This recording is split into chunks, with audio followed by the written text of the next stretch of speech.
Hey Fitheads, welcome to another episode of Sharing Our Pairings. This is Sharing Our Pairings episode 72, Pre-Prohibition Cocktails. I'm your host, John, the Cigar Surgeon. We are broadcast around the world in the Armed Forces Radio Network. We're also picked up on podcast. We'll talk more about that later in the show, but get your votes in. We've still got 6 days left. By the time you listen to this, we've only got 3 days left. So get your votes in. Very important. I'm joined, as always, by my co-host, Robbie Rass. Rob, what's going on, brother? Oh, same old, same old. I Just heard you had a heck of a weekend. yeah, no, I got my man card punched, dude. I built a fence and I had to snake a drain today, and it reminded me of an episode of Friends where it's actually the episode where Joey and Chandler get free porn. And I don't know if you're I familiar. remember that, yeah. Chandler At, Benong. at the beginning, Joey's watching TV and Chandler comes out of his room, and you can hear Mr. Trigger, who is the super for the building. Yeah. He's in their bathroom, and he's, oh God, oh holy hell, and Chandler says, what's going on? He said, oh, Trigger snake in the drain. And then he looks at Chandler. He says, maybe he'll find your flip flop. And so I was waiting to pull a flip flop out of the drain, but no, we're good to go, man. I'm excited. It was a little bit like spoilers. We're pre-recording this, so it was a little bit weird to be mixing cocktails at 2:30 on a Monday afternoon. Right. But at the same time, why not? I feel a little less shameful about it because I did take the day off work. So it's not like I've come home early from work to get my cocktail on in some weird semi-alcoholic phase of smoking cigars and drinking on my patio. So it's a legit day off, and I feel like if it's a legit day off and you're drinking afternoon, it's all good. It's all good. And we're not drinking alone. We're not drinking alone. That's right. That's one of the warning signs, so we don't have to check that box today. Yeah. And I got all my work done before this. I had a work project, last minute project to do. So I feel like I've earned it. Yeah. Now, So, on a bit of a serious note, just to because today is June 6th, it is the 72nd anniversary of the Normandy landings. So we don't really do this on the show, but I just want to do a 10-second silence in respect for all the people who gave their lives at Normandy and all the people that lived through D-Day. And we'll just do that quickly here.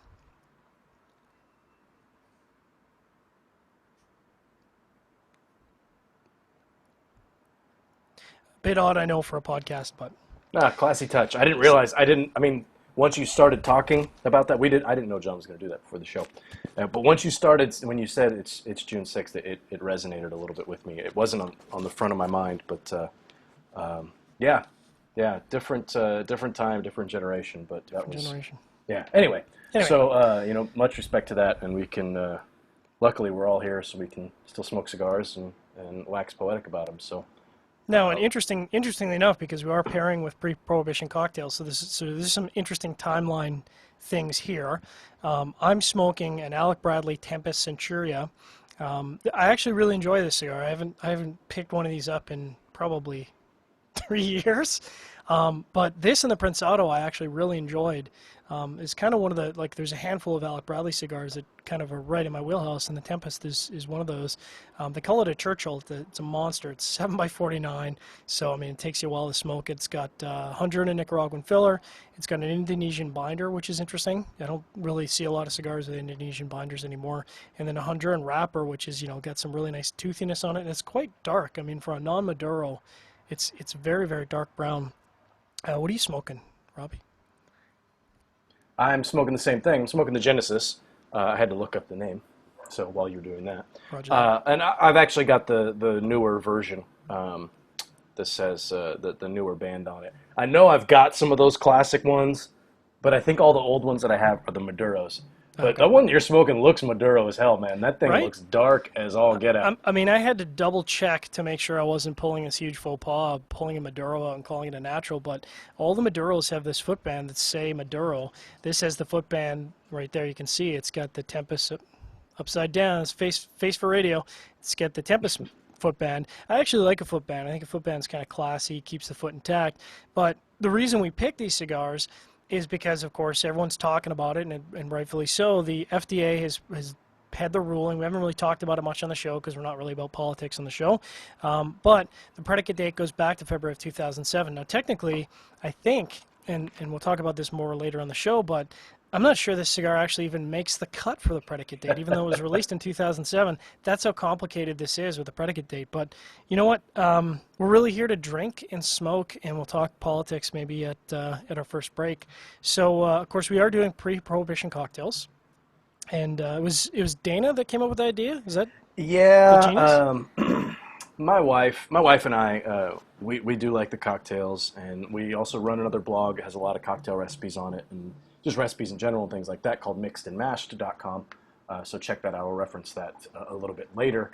But she mentioned, you guys should do, pre-prohibition and prohibition cocktails because it's really popular right now. Although pre-prohibition cocktails and cocktails as they are now aren't all that different. Prohibition cocktails are a little bit different because Yep. there was less to choose from, and it's usually a lot of ingredients because the alcohol that was made in your buddy's bathtub or his toilet or something. So you didn't want to taste much of that alcohol. So there's a distinct delineation between pre-prohibition and post-pro, or I should say, like prohibition cocktails and everything else. Yep. They're not very spirit-forward prohibition cocktails. You want to cover up that flavor as much as you can. So we've got some interesting stuff. I managed to find a couple of cocktails that I've never actually had before, and going with another standby as well. So I'm excited. I feel like this Tempus is off to a nice start, and I've been cheating. I've been sipping on my first one over here. We are fighting an uphill battle with cocktails and ice and Yep. trying to keep things cool and not watered down. So I'm lucky I have a fridge right over my shoulder, so that's where mine are. Well, two of them anyway. But yeah, so it was my wife's idea, so we'll blame her if this goes horribly wrong. Well, of course, my challenge, and you can see if you check out our show page, I've got a picture of all my ingredients, and there's like 30 of them or something like that. And I'm sure it's not 30, but part of my challenge is I don't have a stocked bar like you do for cocktails. I've got the basics. I've got all the booze, but all the stuff that goes with it is very challenging. So I probably spent a good hour looking up ingredients to try and find something that I could make, first of all, and then second of all that wouldn't cost me $150 in 20 items that I would only use once. So I managed to I guess I'll just start with our first cocktail here. I've gone with the Ward 8. It's kind of interesting. I kind of shook it up there. So when it settles, it's got grenadine in it, and the nice thing about grenadine is it kind of settles to the bottom, so you get a bit of a line there, and I think it's kind of one of those classic cocktails. The history behind the Ward 8 is it's originated in 1898 in Boston, Massachusetts, or Boston, at the Gilded Age restaurant Loch Ober, and the story goes that the Democrat Martin Lamazny, he wanted to capture a seat in the state legislature. So he had considerable power. He'd been around the city for almost 50 years, apparently, very long-standing senator. And they made this drink to honor his election in Ward 8, which Ward 8 was the ward apparently that gave him a definitive winning margin and got him elected. So that's the story behind it. What's in it, you ask? Well, it's got 2 ounces of rye whiskey, or 2 ounces of whiskey, specifically rye whiskey, 3/4 of an ounce of lemon juice and 3/4 of an ounce of orange juice, and then a teaspoon of grenadine. Now, I was expecting, because that's a lot of rye whiskey, I was expecting this to be very whiskey forward. It is not whiskey forward. It is very lemon lime forward. Yeah. And now I realize, looking at the recipe, that I was supposed to use 3/4 of an ounce of lemon juice and 3/4 of an ounce of orange juice. So that's awkward. How much did you use? I used 3/4 of an ounce of lemon juice and 3/4 of an ounce of lime juice. So Oh, that's okay. just no good. So you tweaked it on accident. Mm-hmm. Well, we'll see how that goes. It's not going well. It needs more whiskey.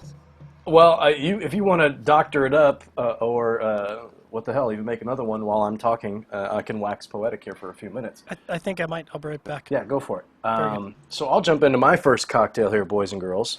Actually, not men and women, because this isn't meant for boys and girls. I am going for my first cocktail. I'm going with a cocktail called a whiskey cocktail. Now, this is pretty old school. This is from Jerry Thomas, and he wrote a book in 1862 called How to Mix Drinks. Now, I need to find a copy of this book. I don't have much information about this cocktail beyond that. Um, but just the idea of writing a book called How to Mix Drinks in 1862, there's just something cool about that. So it consists of 2 ounces of bourbon, 1/4 ounce of gum syrup, which I'll get into in a minute, and bitters. So it calls for, you could either go with 2 dashes of Angostura aromatic bitters, or 1 dash of each Angostura and orange bitters. I went with 1 dash of each. And it calls for 1 4-inch strip of lemon peel with no pith. Now, getting the lemon peel, peeling a lemon without taking off any pith is damn near impossible. My wife can do it; she's bam, and it's done.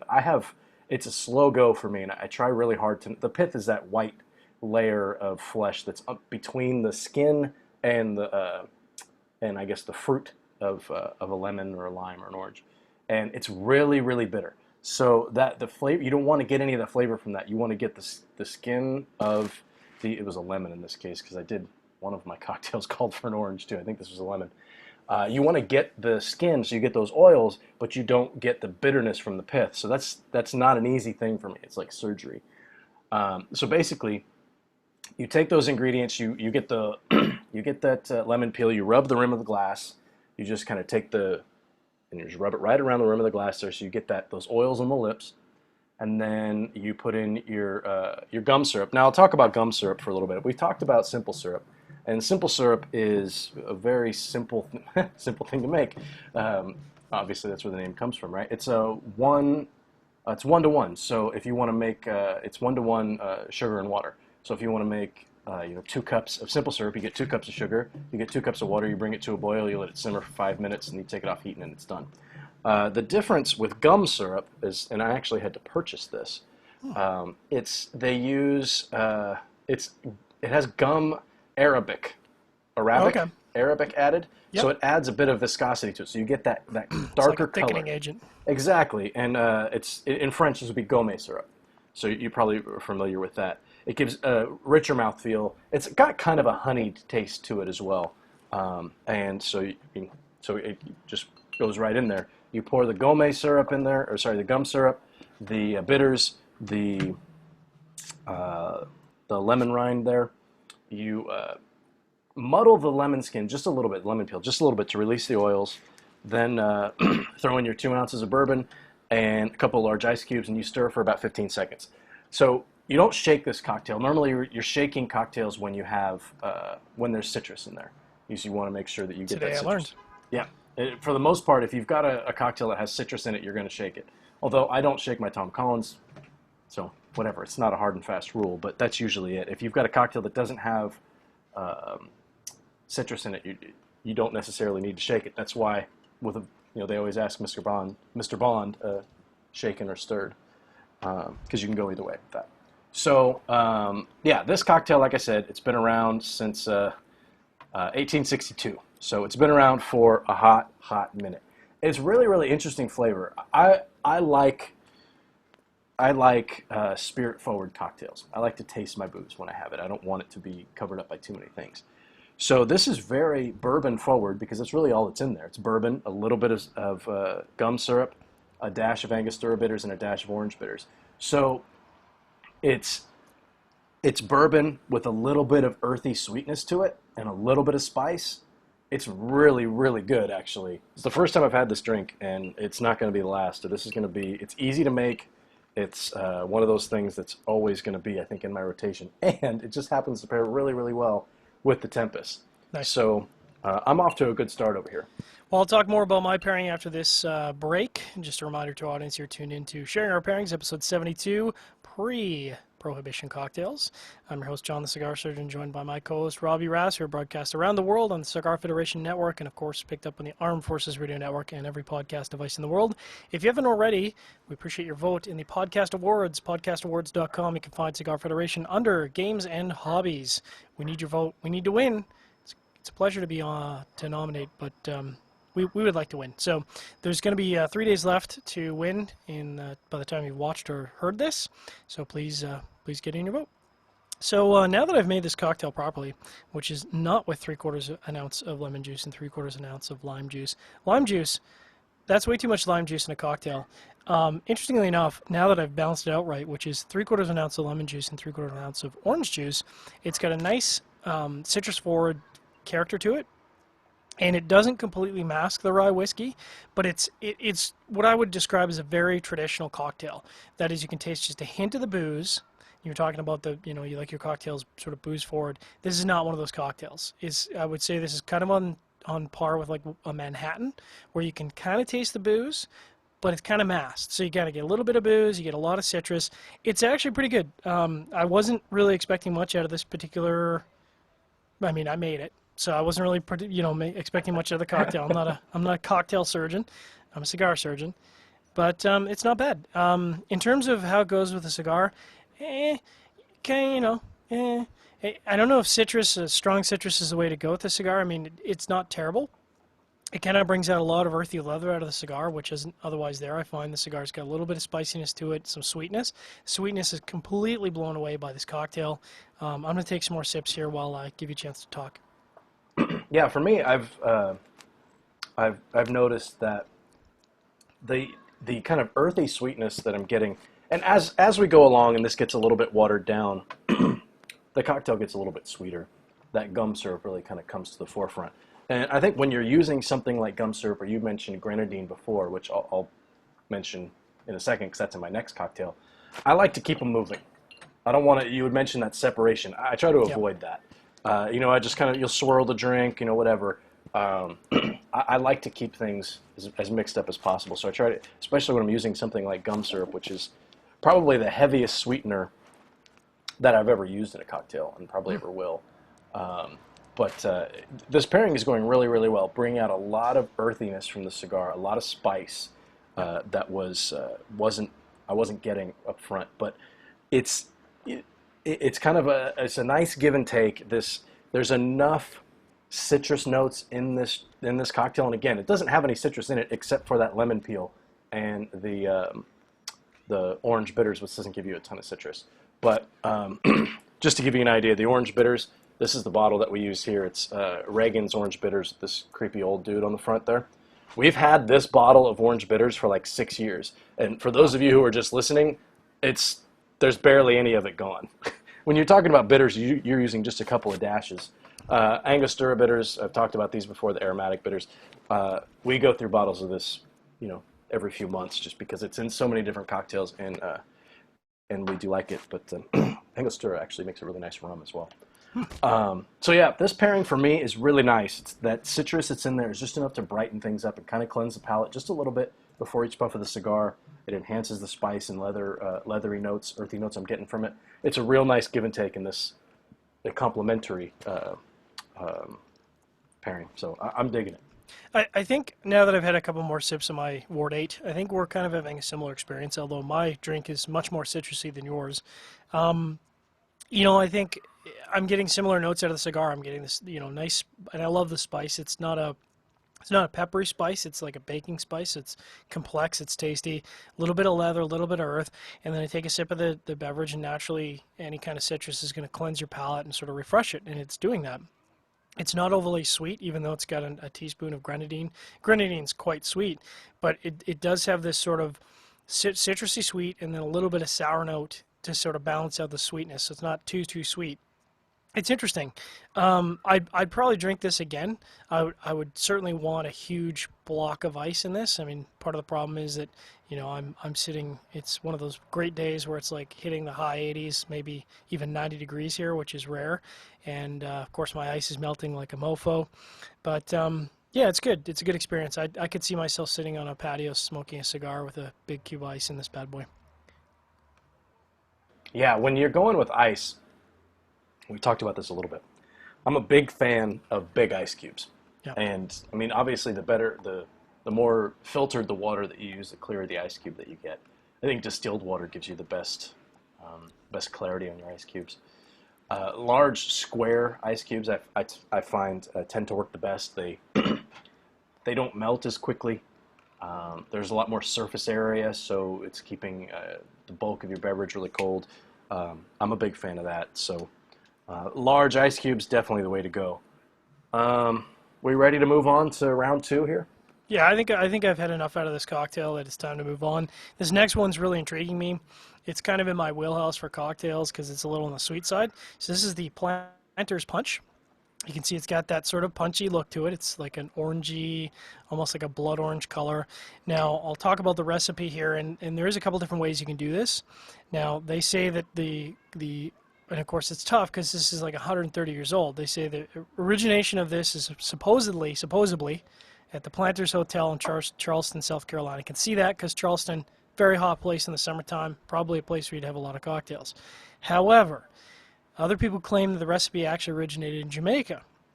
So, there's an issue of the London magazine Fun Times which lists the recipe in 1878, and that's the recipe I followed, which is 1.5 ounces of dark rum. So I went with a Lamb's dark rum, it's genuine dark rum.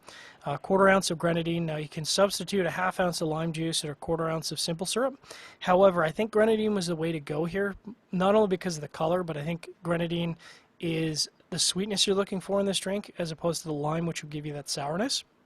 And then 2 ounces of pineapple, orange, or passion fruit. Now, I went with an ounce of pineapple and an ounce of orange juice. So I kind of, I'm even though I don't know what I'm doing, I'm already, pulling levers and changing recipes because I thought 2 ounces of pineapple juice might be a little too sour, and I figured the orange juice would kind of balance it out. Now, what's interesting is, and here's where the option is, you can add club soda, and I think this would be really interesting with club soda. If you added a couple ounces, maybe 3 ounces of club soda, this would actually be a very refreshing drink in general, other than not just a straight cocktail, but a very refreshing drink in general. I think this would make an excellent punch with some club soda, but I made it without club soda. And I'm going to take some sips here and kind of, get the tasting notes in my head while you talk about your second cocktail. I've had the Planter's Punch. I'm a big fan. And I actually just knocked over my cigar, so I have to relight it. Nice.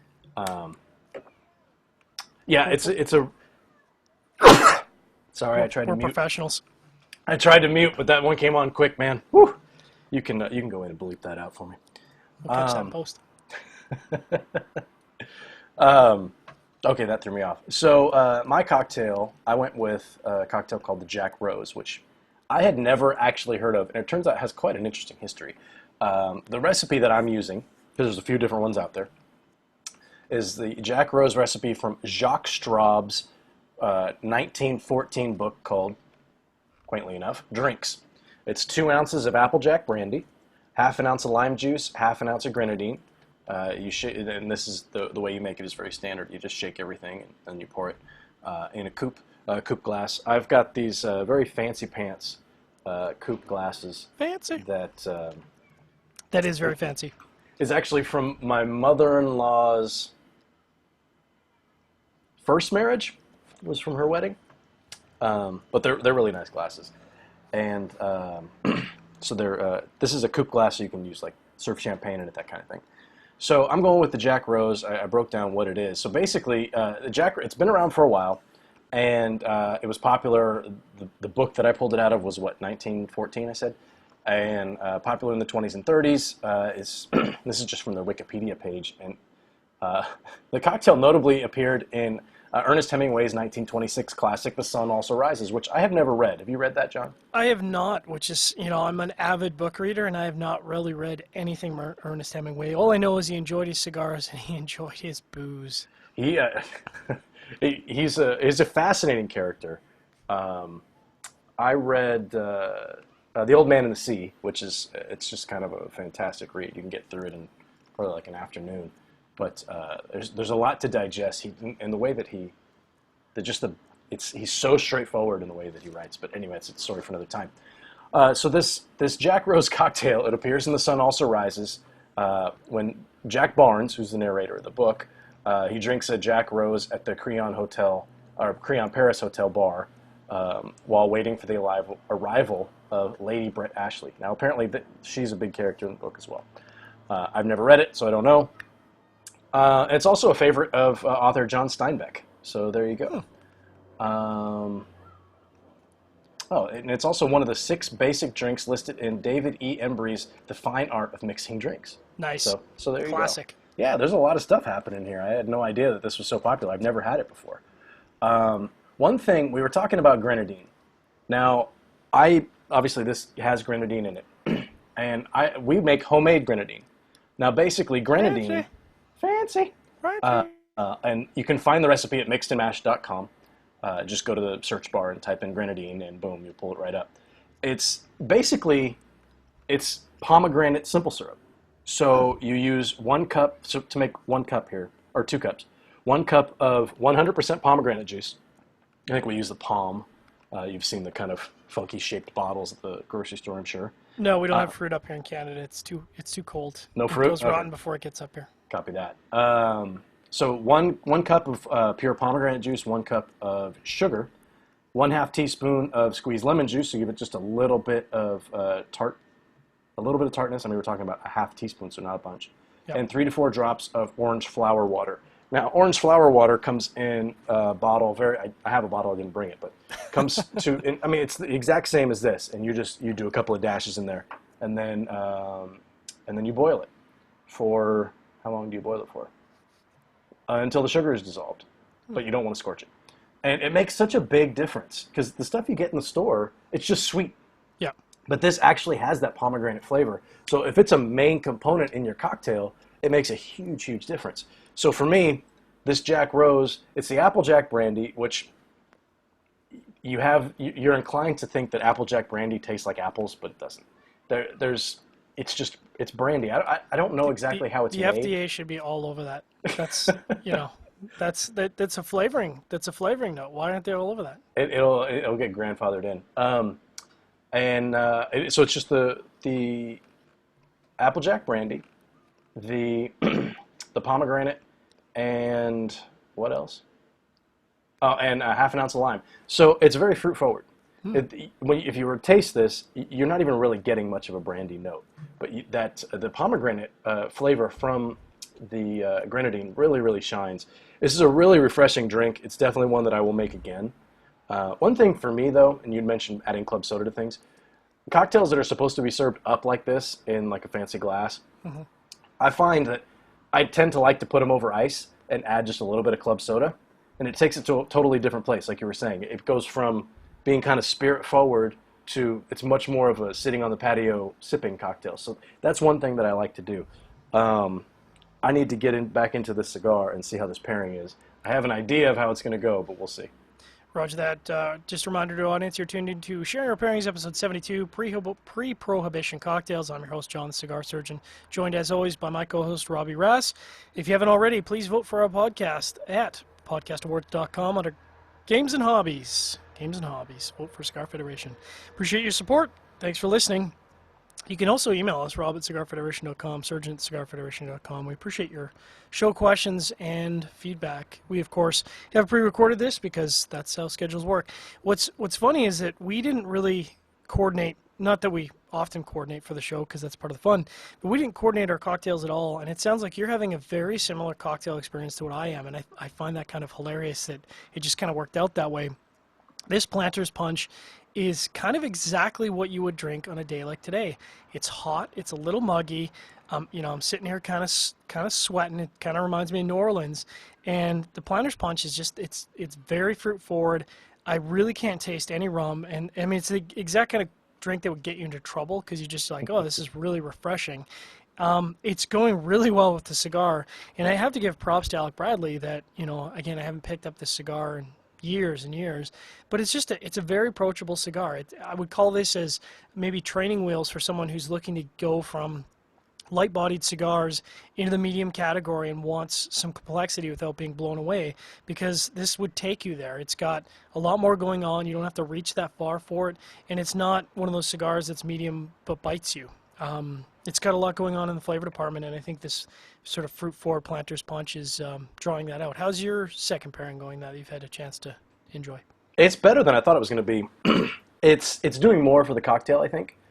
The cigar is kind of boiled down to a earthy, spicy flavor. There's that sweetness that I was getting earlier is gone, and that's all coming from the drink. So it really does bring out the pomegranate notes from that grenadine.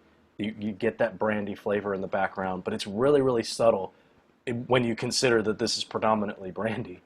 And the lime in there, I like lime in my cocktails. And this is just a 1/2 ounce, but it's amazing how much 1/2 ounce of lime juice can do. even like a teaspoon of lime juice can do, is it's so pungent. But it's a crisp, clean, sweet, but not overly sweet flavor profile in the cocktail. First time I've had it. I've never had this one before. I'll definitely have it again. And the cigar, it gives the cigar a bit of a burnt quality, if that makes sense. But it's not wholly unpleasant. But it does kind of dumb down the flavor in the cigar a little bit. So while I'm finding the pairing enjoyable as a cocktail drinker, not really shining as a cigar smoker. But I'm not mad about it either way. If I had to choose between the first two drinks that I've had, I'd definitely go with the whiskey cocktail just for the purposes of it highlighted a lot more flavors in the cigar. But it's still a pleasing pairing. It kind of surprises me the finish on this Jack Rose. It's crisp and it's tight, and it's just like once it's done, it's done. It doesn't linger. There's a little bit of lingering lime citrus notes in there, but not too much.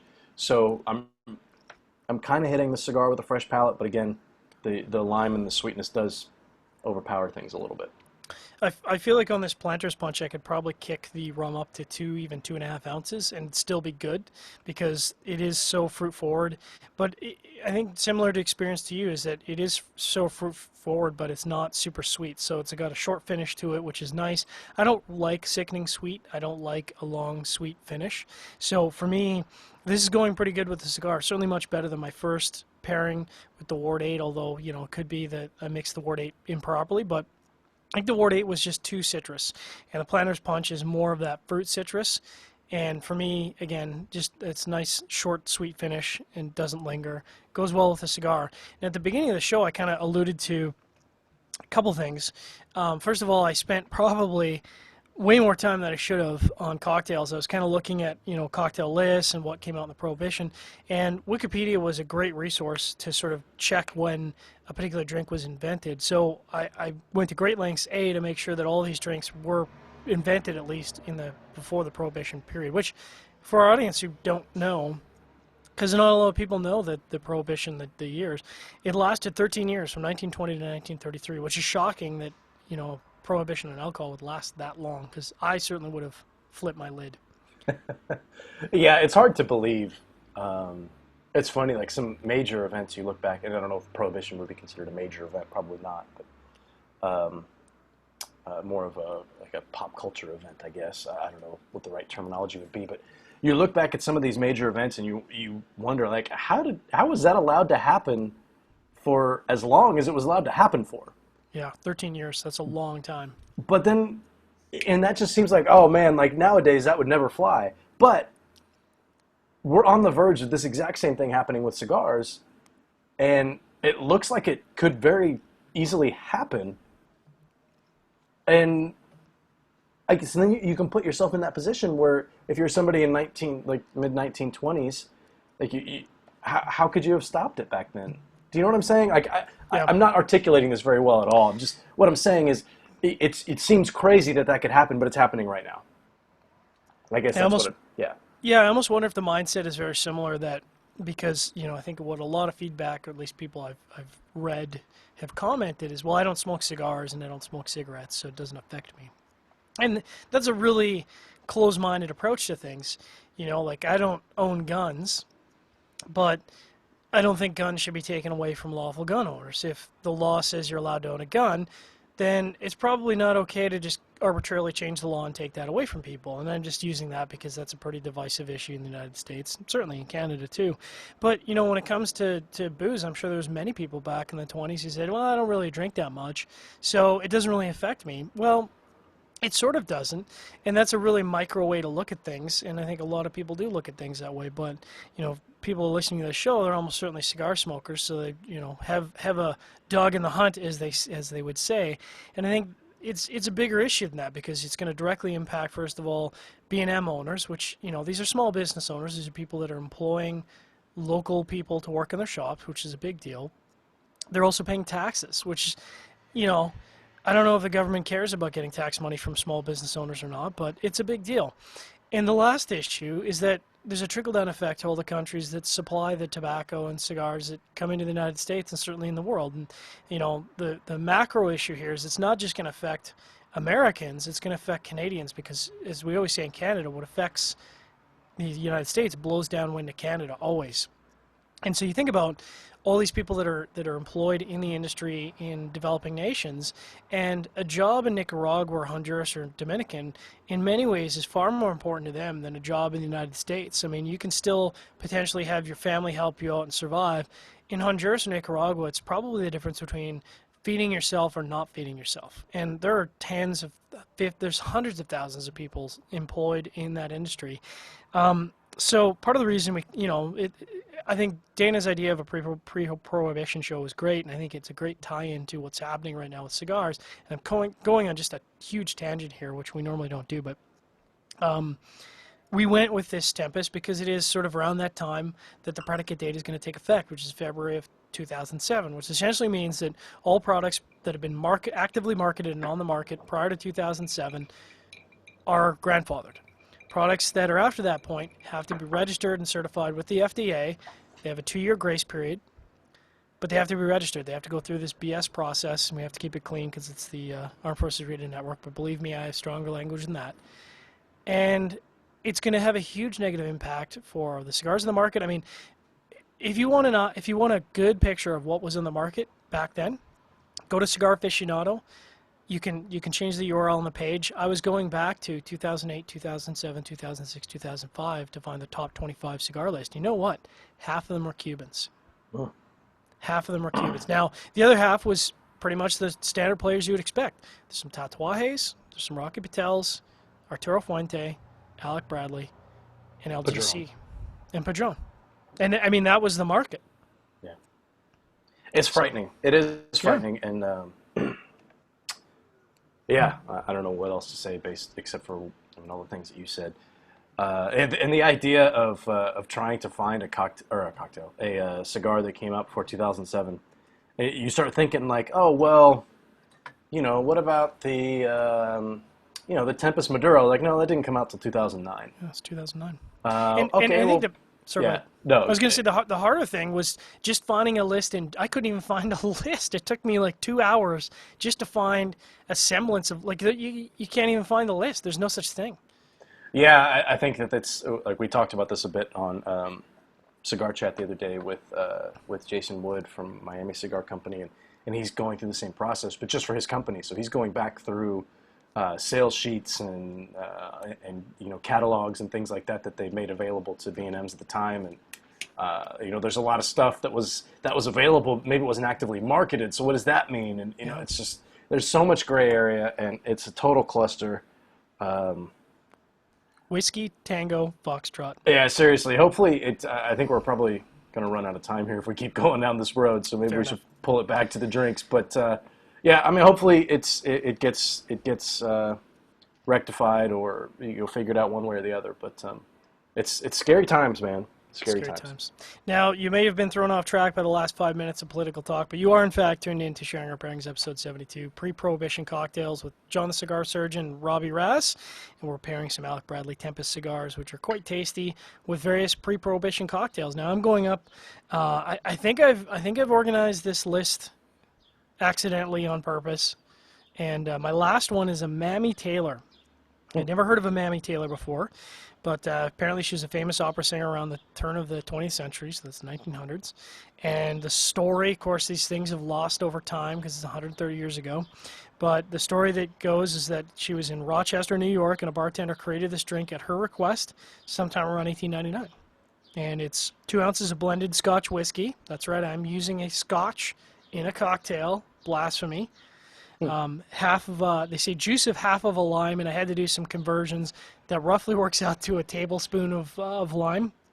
And then they say a ginger ale or ginger beer, and I went with I was tempted to go with the ginger Pepsi, but I went with an actual true ginger beer to finish, and then a garnish of a lime wedge. Well, I'm a simple man. I don't have a lot of garnish, but it smells very ginger beerish. There's a lot of ginger coming off this. I hope I've got the proportions right. I'm going to take some sips while you talk about your last cocktail there, Rob. Good luck with that. So for my last cocktail, I went with a very, very popular pre-prohibition cocktail called the Negroni. And Negroni it's very simple. It's 3 ingredients, and it's equal parts gin, 1 ounce of gin, 1 ounce of sweet vermouth, and 1 ounce of Campari. Um, and if you're familiar with spirits at all, those are three very, very distinct spirits. They have they're very like gin. If you taste gin, you know that you're tasting gin. Yeah. Gin is very gin. It's got the juniper berries and all that noise in there. It's got a kind of a floral flavor to it, but I mean, it gets one of those reactions, like kind of a visceral reaction. People either love gin or they hate it. I happen to be on the side that loves gin. I don't drink it straight, but I do love gin cocktails. I'm on team hate. Sweet vermouth has, it's a bit more herbal, but it's got some tartness to it as well. There's sweet vermouth and dry vermouth. Dry vermouth you're going to find in a martini. Sweet vermouth you'll find in a Manhattan. Those are probably the two best ways to know about sweet vermouth. Campari, if you've ever had Campari, you know it. And you remember when you had it, if you loved it or if you hated it. Campari, I would say Campari is on par with Lafroig, where it's such a distinct and pungent flavor that you know that you've had it. It's super, super bitter. I don't have the bottle here with me, so I can't really tell you what is in it. But Negroni for me is a very, very acquired taste. Now it's the same idea as a Boulevardier. Boulevardier is with bourbon as opposed to gin, and I actually prefer Boulevardier. And Boulevardier is actually older, but I wanted to go with a gin cocktail, so that was why I chose this. And it happens to be Negroni week, so Negroni week's kind of a big deal. It's June 6th through 12th, so it started today. And that's put on by, I think it's Imbibe magazine and Campari.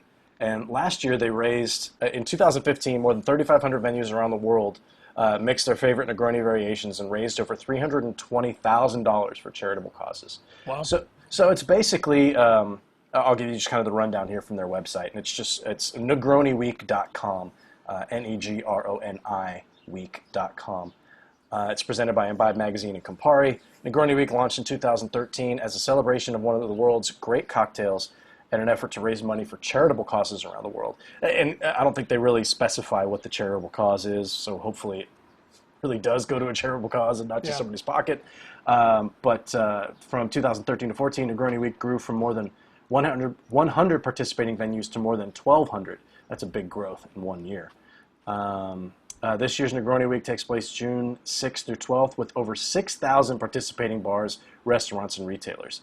And you can check in. You do hashtag Negroni Week, and tag your photos from Instagram or what have you. But it's just kind of a cool thing for a cocktail that is, if you like it, then you love it, and you know that you do. If not, it's kind of it's tough. It's very, very spirit forward. It's bright red, and It's like cherry colored. which is very, very sorry, kind of blends right in with my shirt. That's right. But so Campari is a little bit misleading because it seems as though it's going to be sweet, but it's really, really not. And Negroni was invented circa 1919 in Florence, Italy, at Cafe Riviore.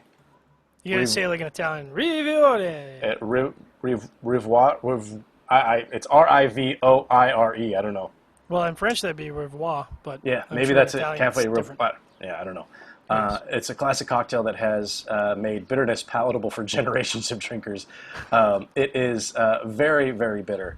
Boulevardier, like I said, is with bourbon. There's a Kingston Negroni, which sounds like rum. Should be. Let me see. Kingston, I'm looking Jamaica? here. It is Jamaican rum, which that sounds horrible. I mean, no offense. That sounds just downright awful. And I want to double check to make sure that the Boulevardier, yes, it is bourbon. It's actually 1.5 ounces of bourbon, so it's not exactly the same. But I'm a big fan. I'm curious to see if this cocktail can stand up to the intense bully of a flavor profile that comes out of this Negroni. So, and the only other thing in here is there is a orange peel. And again, you just not orange zest, but just orange peel. You don't want to get the pith, and you just kind of twist it couple of times, slap it against your fingers, twist it a couple of times to release those juices, just for a little bit of fruit. But that's it. So now I'm going to see how this pairing goes. Roger that. So initially when I had this Mamie Taylor, and I might have put too much ginger beer in this. It's tough to say because I don't tell proportions and I'm not experienced enough of a barman to know. But initially I wasn't really digging this. It's very ginger beer forward, but as with some cocktails, the more I drink it, the more I'm liking it. I think for the most part, my cocktails are not at all booze forward. I mean, I've got 2 ounces of blended Scotch whiskey, which is no joke, and so that means like more than half of what this glass is Scotch whiskey, and I can't taste the Scotch at all. And I like to think I have a pretty good palate for tasting Scotch. I can't taste Scotch at all. So it's very ginger forward, not overwhelmingly ginger forward, but it's got that nice peppery ginger to it, and then I get that lime that sort of cuts the ginger away, and then there's probably the Scotch flavors underneath that. And you would think that because it's so sort of spice forward that it would run over any spices in the cigar. Well, let me wipe that illusion away, because what it's actually doing is hyper amplifying the spices in the cigar. So I've gone from the Planter's Punch, which was, you know, very fruit, very not very sweet, very subtle and very soft, to something that's very slap you in the face and is just bringing tons and tons of pepper and spice to the cigar. Like it's almost taking this cigar to a medium plus level for body, because the spice is just almost, I want to say it's almost overwhelming, but it's still enjoyable. I'm still going back to the cocktail, taking a sip, taking a puff. It's interesting. Like I said, I think my first couple sips I wasn't really digging it, but could be the booze, but I'm kind of warming up to it. How, now that you've had a couple sips of your cocktail, Rob, how is that going? It's going surprisingly well, actually. The Campari really, really shines. And I like Campari. And one of the main drinks that Campari is known for, outside of a Negroni, is an Americano. But so I looked up Campari here just to give a little bit of background. It's Italian, obviously. They say the flavor profile is bitter, spicy, and sweet. So it's got a little bit of everything, and there is some sweetness in there. It's an aperitif. It ranges between 20.5 and 28.5 ABV, depending on which country it's sold in. So it's a lighter liqueur, and it's made basically. It's a fusion of herbs, fruit, and the fruits that are used are. I'm gonna have to look these up because I don't know what the hell these are. Chinotto and Never heard of it. Cascaria. Weirdo Italians and the weirdo fruits. Never heard of this stuff. What is this? It's alcohol and water. It is a bitter characterized by dark red color. Blah blah blah. So, wow, that comes. So this first one, which was, the hell was this called? Oh, Chinotto. It's citrus Myrtifolia. It just looks like an orange. It's a myrtle-leaved orange tree, basically. So they could have just said orange, but no, they had to be confusing. And then this cascaria is it's a spice, so it's like a plant. It doesn't have a fruit on it, even though they said it was fruit. But anyway, that's where the bitterness comes from. So Campari has a kind of a dirty, earthy flavor underneath, with that bitterness and some sweetness on top. So what I'm getting now is that orange peel that's in there is surprisingly prevalent. And I'm getting a ton of sweetness out of this drink that I normally don't get a lot of sweetness out of, with that underlying dirty, earthy flavor to it. And that's bringing out some serious richness in the cigar, which hasn't been there at all. And it's reinvigorating the spice. So this is it's taken on a rich and spicy profile to go with that earthy, bitter, and sweet profile of the drink. It actually pairs really, really well. And we should know by now that the pairing that we think is going to be the worst ends up being the best. Mm-hmm. I'm a bit stunned. This is kind of a fantastic pairing. I mean, obviously, like I said at the beginning of the show, I don't have a huge bar set up for all of because with some of these cocktails, you can literally get 10 different components. And as you said, with I can't remember which, I think it was one of your bitters that you said it's lasted for years.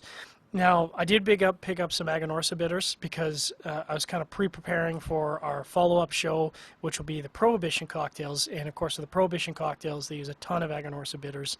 And I think, and you certainly can talk about this more in the next show, but my understanding is it's to hide the awfulness of the liquor that they were using, because I mean, the liquor was, probably toxic in most cases and just foul tasting, and really you wanted stuff to hide it. Well, in this case, the Pre-Prohibition cocktails are really designed to be sort of balanced, maybe a little liquor forward because the liquor was of high quality, and they're supposed to be a refreshing drink, and I think in a lot of cases classy, and maybe in the case of the Planters Punch, refreshing on a hot day.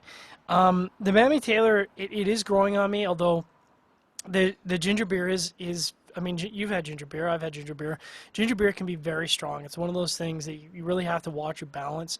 Unlike a club soda, where you can add a bunch of club soda, in the worst case scenario, you're just gonna, it's gonna taste a little bit lighter or flatter than all the rest of the ingredients. But with ginger beer, you add a little bit too much ginger beer, and really all you're tasting is ginger beer. I've just talked about ginger beer for like 2 minutes, but my point to this is that if I were to remake this, I would probably measure out a little bit less ginger beer. I think I put in about 2 ounces, maybe 2.5 ounces. I think I could probably get away with a 1 ounce of ginger beer, and it would just be enough of an accent, because it is a high quality ginger beer. It does have a more dominant, more authentic taste than something that's flavored ginger beer. You know what I mean? Like yeah. And I'm trying to think, between the Ward 8, the Planters Punch, and the Mamie Taylor, because each of them nicely, even though to me, as a non-cocktail guy, they kind of seem to have similar ingredients. They're all very, very different drinks. The first one was very citrus forward. The Planters Punch was exactly what I'd want sitting on a beach smoking a cigar. And the Mamie Taylor is kind of one of those things, I'd have with a cigar, but also a big steak. Like this is like I'm sitting in a steakhouse kind of cocktail. So that was a big chat there about my beverage. You got any more words about yours? I just want to point out one thing. You kept saying Aganorsa bitters, and Aganorsa is actually tobacco. Oh, that's true. I just went there. It's Angostura. Angostura. Not Aganorsa. I could see where you could get them confused. Yeah. Dominican tobacco. I heard you say it the first time. I was like, that's not right. And the second time, I was like, okay, he's talking about tobacco, but he means the bitters. I just pivot to tobacco because that's my wheelhouse. No, it makes sense. If it's not even a faux pas, like you're still on topic. Yeah, for me, I'm surprised because these are 3 very different drinks that I made today. Bourbon-based, brandy-based, and one that is just bitter-based. And they all, in one form or another, paired pretty well. The Jack Rose in the middle, as I know I said initially that the pairing was a little bit separate. As I progressed through while you were talking, and I didn't really come back to it, the pairing started to get a little bit better as I went through and got a little bit more of the cigar going, and I was starting to pick up more of the cigar flavors, a little bit more spice and earthiness from the cigar that wasn't there before, that was getting overpowered by that lime. I think any time that you pair a cocktail with a cigar, you go with anything that has a lot of citrus in it, especially lime, you're going to cut through a lot of flavors with that. And I'm surprised at how well this Negroni paired. In fact, I would say it's probably the best pairing of the evening for me, or afternoon. And the Negroni is my favorite cocktail of the 3, even though I found them all to be very enjoyable. This type of stuff is fun for me to go through and just try cocktails that I've never had. Granted, I've had Negroni on several occasions, and some bartenders make it really, really well, and some don't.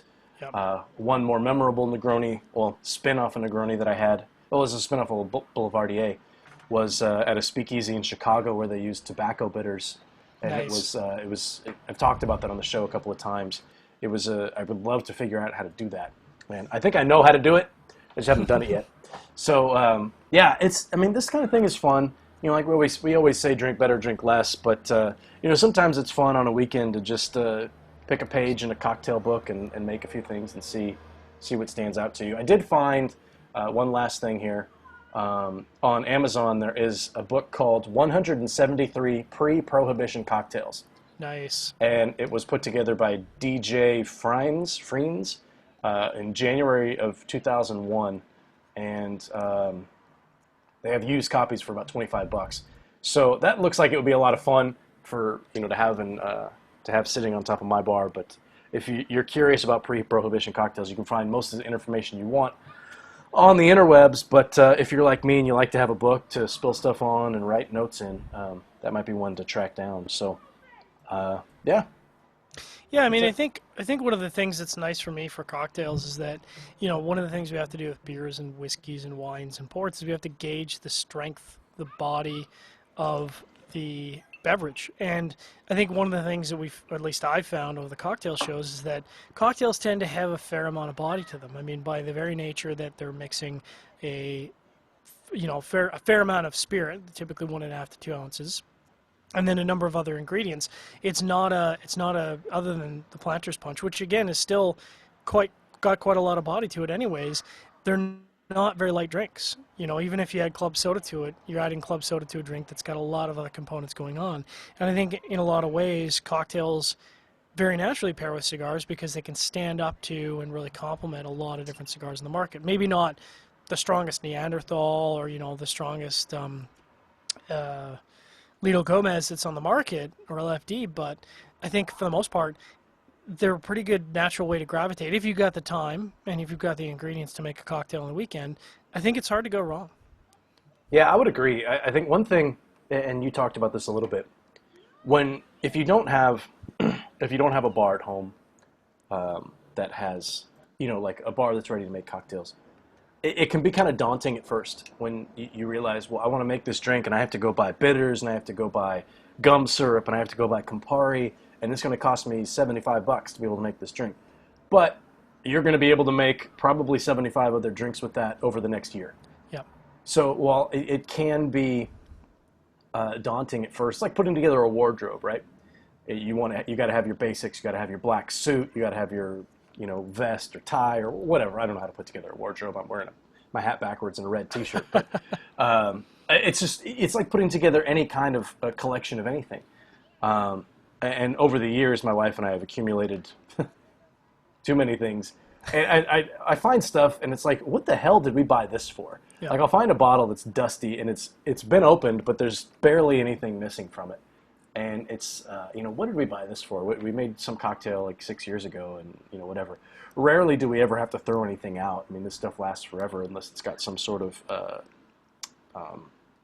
fruit in it or something like that. But, putting together a bar, it can be kind of fun, and you can always find new cocktails and stuff to do. And I don't know. We get a kick out of it, and it's not like, and I can't remember the last time, frankly, that my wife and I sat home, made a bunch of cocktails, and just got hammered. It doesn't really work that way. We make a couple of cocktails, we taste them, and watch a movie or something. Yep. It never turns into just a huge cocktail session. Yeah, but it's just a lot of fun, and you can experiment with a lot of different things. So. Yeah, I think every time we do a cocktail show, I kind of move more into my comfort zone for cocktails. This has been an enjoyable show for me, and I think it'll be a lot of fun when we do our regular Prohibition cocktails. Although I can't say I'll enjoy all the gin cocktails, I'll certainly make my best effort at it. I think what we should do is a Rob's favorite cocktail show, and I'll pick all your cocktail recipes for you. All right. That would be fun. We've got a couple spots left open. Of course, we're leading in now to the IPCPR. We're coming down to it, as they say. I think we're about six weeks out-ish. So it's coming up, and we're going to have a lot more coverage. Leading up to that, we're going to have a show specifically on Cigar Chat just to deal with what we're doing for the IPCPR. Probably going to have some IPCPR-specific pairing shows leading up, and we still have a couple guests that we're hoping to get in before the show. But hope that everyone who's tuned in has enjoyed this show.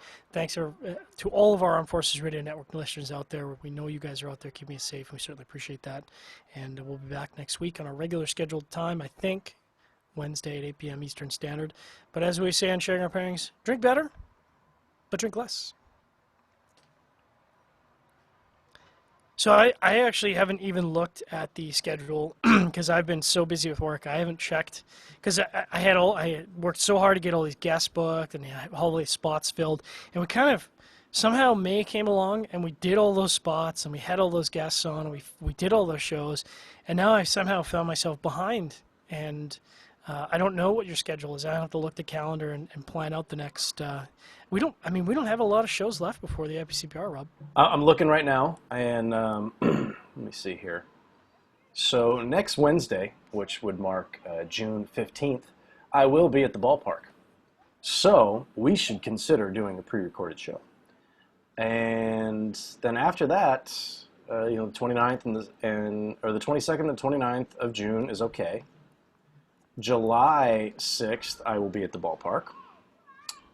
Then July 13th is open, July 20th is open, and then we're at IPCPR, my friend. That's right. So we've got a couple of pre-records we need to do, but nothing we can't overcome. We've really only got 6 shows before we lead into our IPCPR coverage, which is going to be huge. I've been doing some practicing with my video. I've been trying to keep stable. I've been setting up the video. Excuse me, some effervescence with all this lime juice going on. Setting up the video camera, and then having a couple of rums or scotches just to see if I can keep it stable. Just in case. I mean, we're in Vegas. You never know what can happen in Vegas. So I'm just, And like, no one knows what's in the camel pack. That's right. It's spring training. Training. That's good. That's good. Yeah. Yeah, no, I'm looking forward to IPCPR. We've got a lot of cool stuff coming up. Obviously, there's the IPCPR coverage itself. Is as I've said before, I feel like our video coverage is unmatched, and it's going to expand greatly this year with our second video team, which spoilers, I guess. Yeah, it's going to be fun, and now I'm looking forward to IPCPR so I can get you out and drinking some cocktails, because I would love to see your reaction if you were to taste a Negroni. Well, I think what's going to be fun, and we obviously care a lot about our coverage. We care a lot about our audience, and we're you and I have certainly spent more than a few late nights at the IPCPR, 1, 2 in the morning, delivering content. And I think the two things we're going into the show with a mindset is, one is balance. We want to be able to spend some time with our favorite people in the industry, which is, let's be fair, almost everyone is our favorite in the industry. There's a lot of great guys out there. But number 2 is we want to have some fun. Want to, what is that from The Shining? All work and no play makes Jack a dull boy, and we don't want that. We don't want red rum. No red rum. Don't want to blow up the boiler room. Don't want to blow up the boiler room. I don't want to be chopping down hotel rooms with an axe. We want to go out and have some fun, and I think we're going to accomplish that this year. We're going to deliver excellent coverage, but we're also going to be able to go out, have some cocktails, have some scotch, have some wine, have some dinner, have some cigars, and relax in the evening. And I think, to me, I'm looking forward to that. I mean, I know going into the IPCPR, it's always busy. This is obviously going to be one of the busiest IPCPRs maybe in history going forward, because we've talked about it at Cigar Chat, is everyone's releasing everything. So our thing, and I see that other people have kind of latched onto it with other podcasts and shows, with the concept of what's old is new. Now, I kind of feel like we coined that. That was kind of our concept going in, where we want to move away from where's the new shit, because I know the manufacturers get tired of it, and we wanted to go with what's old is new. Ironically, we've fallen right into that, because what's old is new. That's going to be the talk of the FDA. What do you got that's old that you're bringing out? And if you got anything in the pipeline, it's coming out for the show. I mean, we're going to need extra reviewers, because we're just not going to have time to smoke all these new cigars to get them in. Yeah, and if you want to apply for that, email John at cigarfederation.com, not me. Yeah, no, you're right, man. And you know what? I just had kind of an idea, and I can't believe we didn't do this last year, is why don't we Snapchat from the show? Why don't we have a SigFed Snapchat channel and just kind of... I like that. And do that. Like, that just...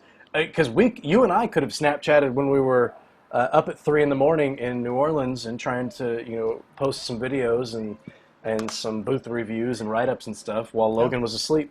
We could have Snapchatted all that. And extra content. Yeah, and our walk down to try to find some craft beer at 2 in the morning with the really polite bums. That would have been... bum. Is bum not a right term? I think that might be a little insensitive to the homeless people. Did I just offend a bunch of people? I beg your pardon. Well, they're not listening to the show, but I know that, it is a bit of a sensitive topic for a lot of people. Bum. I can't believe I can't remember the last time I called somebody a bum. Yeah. I mean, unless they're Get a job, you dirty bum. You bum, unless it's at a baseball game. But no, it was Snapchat, the SigFed Snapchat channel. That needs to happen, man. take advantage of that. But no, I'm looking forward to it.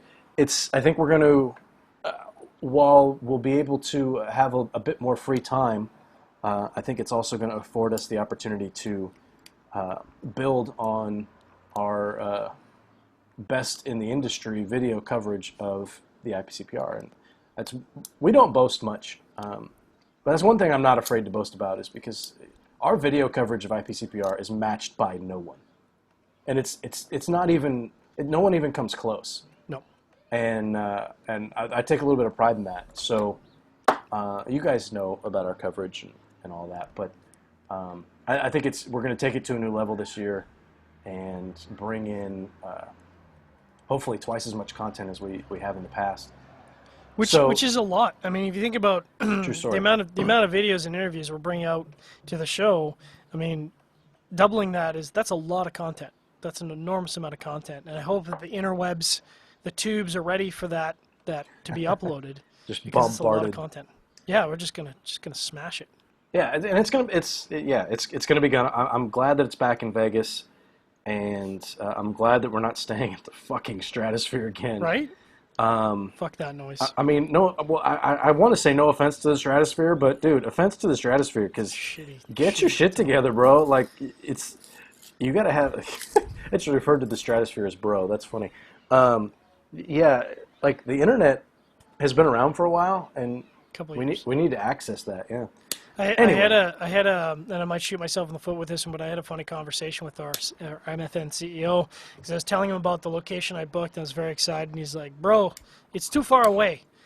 And I'm like, you just gave Logan an accent. Yeah, because it makes it funnier for me. So, I mean, he's Midwestern, so it'd be like, it's too far away, or soming. I don't know. No, dude, that's not. No, just say it's too far away and move It's too forward. far away. Just try to sound like an American. Okay, so we're at the Harrah's, and I said, do you even Vegas? And he's like, I Vegas plenty.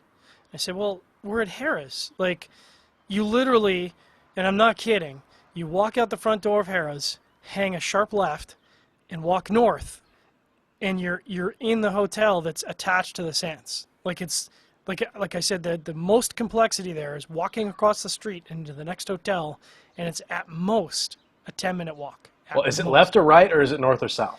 It's north. So I guess that's actually not north. Pardon me. I'm thinking north in relation. So you come out the doors and you hang a left, and you just walk straight, and you walk across that street, which is not a very big street, and you're in. And I can't remember. It's the it's not the Bellagio. It's not the Palazzo, because the Palazzo is one hotel past that. The Palazzo, ironically, is further away than Harrah's. So other than staying at, and I can't remember the hotel that's attached. The Venetian. To the Sands. The Venetian. Thank you. So the Venetian is right there. So unless we were staying at the Venetian or the Sands, we could not possibly be closer to our venue. It's not possible. I'm glad that I nominated you as Den Mother, John, because right? If that's your new that's going to be your nickname for the trip. Everyone, make sure you're wearing clean underwear. I don't want you getting hit by a car and find you have the dirty underwear. It's embarrassing. Yeah, it's no. I'm excited that we're going to be closer. It's going to be much more seamless. It's going to be, and it's cheaper. Yeah. Which, yeah, well, oddly enough. Well, yeah. I mean, what's funny is, not only is the hotel room cheaper, but we're going to save a small fortune and time on taxi rides. Mm-hmm. So we can walk back to our room in 10 minutes, have a shower, walk back to the Circle Bar in 5 minutes, and be smoking. Like, you could literally have a 20-minute turnaround and be on the versus before, where it was 5-10 minutes for a cab, then a 10-minute cab ride, or 15, depending on how crazy the taxi cab driver is. Get showered, come back, and I mean, it's 8 o'clock by the time you're getting back, and you left at 5. Yeah. And we haven't even had food yet. So, yeah, and we are very central, which is nice because we have lots of choices for food venues. I love the breakfast at the Palazzo, so I'm going to drag everyone to the Palazzo at least once to have the breakfast.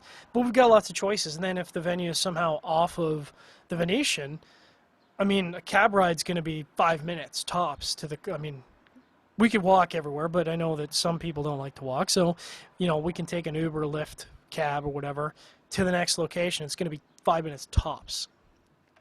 So, just to pull it back a little bit to our show, I posted up a photo of all the ingredients that were used in my cocktails, Nice. and one comment was from Miller Man, and he says, and that's his name. That's Jim, right? It's Jim. Is it Jim Miller? You know, I think it's don't know. Jim. I don't know. I believe his first name's Jim. If it's not Jim or Miller Man, I apologize. I think it's either Jim or John. It's not John. Anyway, he says, sounds great. Are we talking old fashions and Manhattans? Not quite. I do believe that I could do a quick search. I believe that both of those were around before Prohibition. They were. But and also you had another little bit of a mistake when you said that a Manhattan is not spirit forward, when Manhattan has nothing but spirit in it. That's right. I was thinking old fashioned. You were thinking an old fashioned because Yeah. it's got the fruit. Although old fashioned, really all it has in there is bourbon. It's mostly bourbon. Yeah. But I don't find it, super booze forward. Yeah, and it's funny, man. We were up in, my wife and I were up in Sonora this past weekend, which is where my mother-in-law lives, and we're up there to build a fence. Which it was. I talk about building a fence. We built like 10 feet of fence. It was.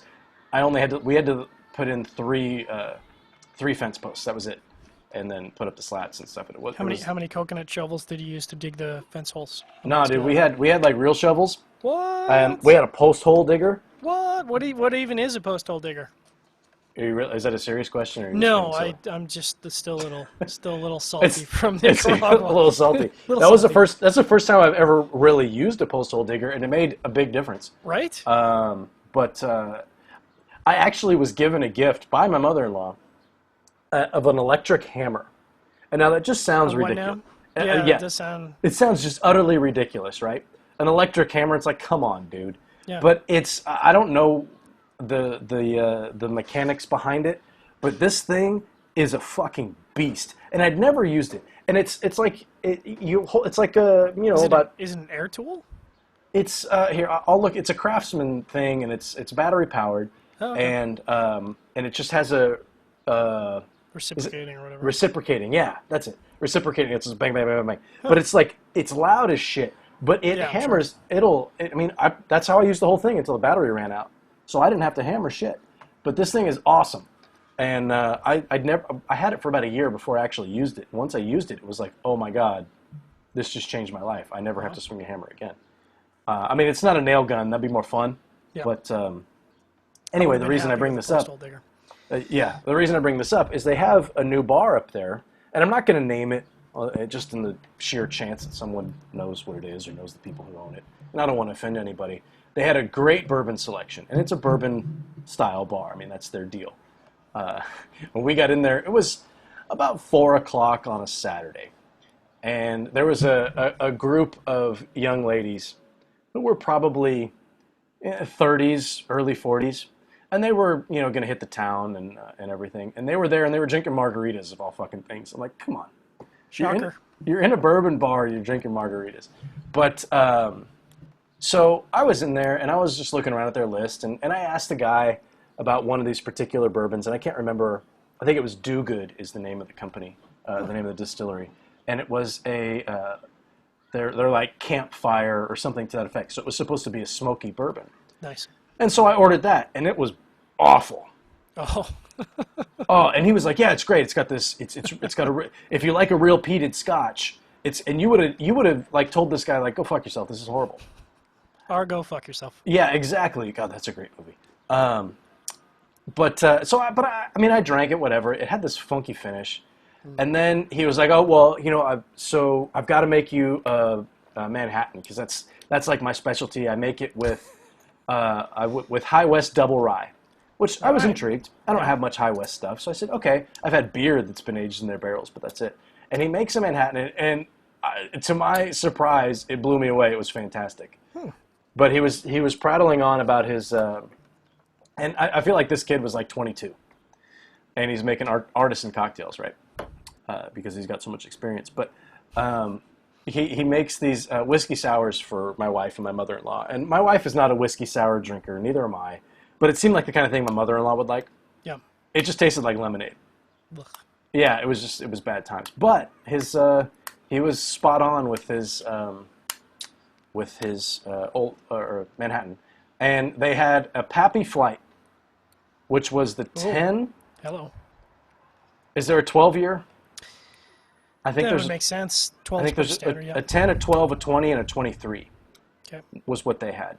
And it was $250. The 20, which I have a bottle of the 20, Yep. was $120 a pour. Good Christ. It's just amazing how expensive this shit is, right? But they had some interesting stuff, and that was I sent you a message to see if you'd heard of Pendleton. Oh, that's right. Yep. Because it's, oddly enough, it's a blended Canadian whiskey, but it's available through Oregon. And he said it was great. I didn't try it. Normally, when I'm at a bar and I'm talking with these guys, and I don't know booze the way you know booze, or bourbon, I should say, and whiskey, but I can hold a conversation, and it was clear that we knew what we were talking about to an extent, and relatively sophisticated customers maybe. And he brings out all these bottles, and he's talking to me about them, and normally they'll pour you a little taste. Like, my man wasn't trying to pour a taste of anything. Oh, he was like, yeah, you can buy that. He's like, oh yeah, this is good, this is good, this is You good. should I'm try like, it well, like, for yeah, money. yeah, I should try it. Like, what's the story? So anyway, it was a cool little spot. They did a really nice job with the way that it was all set up, which I thought was funny. In the bathroom, the walls were all metal, and they had magnet letters like little kids will write on their fridge. Yep. And you could do the magnet poems and stuff.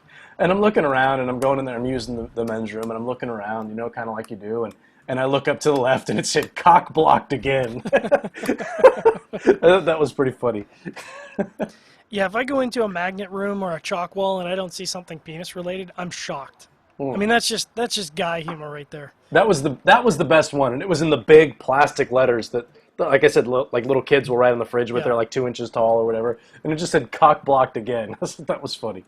That guy was having a rough day. But anyway, I don't know how I got on this, but this was fun, man. I'm surprised how well this Negroni went, and frankly, how all three of these cocktails, which are very, very different in flavor profile, went with this Tempus. And you know, we don't talk about Alec Bradley a lot on SigFed for whatever reason, and it doesn't seem like people smoke it a lot. But you know, since we had Casey on the show, Casey Al Delaney, he's a rep for Alec Bradley. If you didn't see that show, you should go back and watch it. That's a great show. He was a lot of fun to chat with. But since we've had him on, I've been smoking a little bit more of the Alec Bradley stuff, and unfortunately, I think the one thing that I reviewed was the American something or other. American Sungrown. Yeah, or what? I'm not sure what it was. It wasn't the American Sungrown, was it? I can go back and look. But of the ones that I've smoked, that was the one I liked the least. Oh, that's funny. Unfortunately, and there's if you haven't smoked Alec Bradley in a while, and you know you would be in my shoes, you know, about a month ago if that was your case. Oh no, sorry, it was the post-embargo that I smoked. I beg your pardon.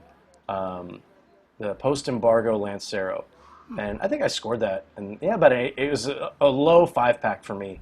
That was my least favorite of the ones that of the samples that he sent that I've smoked. This Tempus, it's a good cigar. It's a good cigar. There's a reason, like we talked about, what's old is new, right? Yeah. There's a reason that these cigars that have been around for 10 years are still around. Yeah. You know, I mean. Because we're not. Yeah, I'm sorry to cut you off. We're the geeks. We're the 1% of the cigar industry, right? We're out there smoking our Lanceros and our Coronas, you know, smoking our fancy boutique way cigars. But this is the industry. The Rocky Patels, the Vintage 92s, the Alec Bradley Prinsados and Tempus. That's the industry. Like that's the industry. That's the core of the industry when you look at it. Yeah, I want to go back and smoke another Tempus Maduro, and I believe there's another Tempus. They have 3 of them now. Yeah, I think it was either early. No, it was last year they released a line extension to that. There's let me pull it up here. I mean, while you do that, I'll just I think one of the Alec Bradleys that I naturally gravitate to that is kind of what I would describe as a weekly smoke for me is the Alec Bradley Black Market. I mean, it's a good cigar that consistently delivers. It's got consistent construction. It's affordable.